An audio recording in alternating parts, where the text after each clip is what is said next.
వెన్నెల ఉంటే సాధించలేనిది ఏదీ లేదని నిరూపించారు ఈ గిరిపుత్రులు. తండ్రి చనిపోయినా ఆయన కోరుకున్న దాన్ని సాధించి చూపించిందో గిరిజన విద్యార్థిని. విద్యనే తన బలంగా చేసుకుని తొలి ప్రయత్నంలోనే సత్తా చాటింది ఓ దివ్యాంగురాలు. రాజేశ్వరి ఐఐటి మద్రాసులో సీటు సాధిస్తే యోగేశ్వరి సెల్వం ఐఐటి బాంబేలో సీటు సంపాదించింది. రాజేశ్వరిది తమిళనాడులోని సేలం జిల్లా కరుమందురై గ్రామం. పుట్టి పెరిగిందంతా అక్కడే. నాన్న 2023లో క్యాన్సర్తో మరణించాడు. అమ్మ కవిత కూలీ పనులు చేస్తోంది. 4 పిల్లల్లో ఒకరే ఈ రాజేశ్వరి.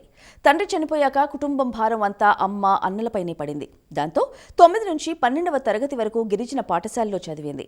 మీరు బాగా చదువుకోవాలి, పెద్ద ఉద్యోగాలు చేయాలి అనే తండ్రి మాటలను గుర్తుంచుకొని ఆర్థికంగా భారమైన చదువుని ఆపేయాలనుకోలేదు.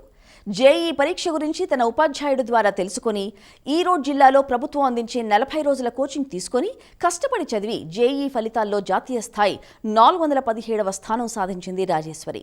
దీంతో ఆమెకు ఐఐటి మద్రాసులో సీట్ వచ్చింది.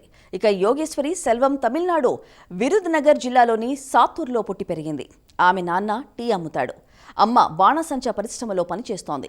3 సంతానం. యోగేశ్వరి పుట్టుకతోనే ఎత్తు తక్కువ. ఆర్థిక స్థోమత అంతంత మాత్రంగా ఉన్నా తనను తన అన్నయ్యలను చదివించడానికి ఆ తల్లిదండ్రులు చాలా కష్టపడుతున్నారు.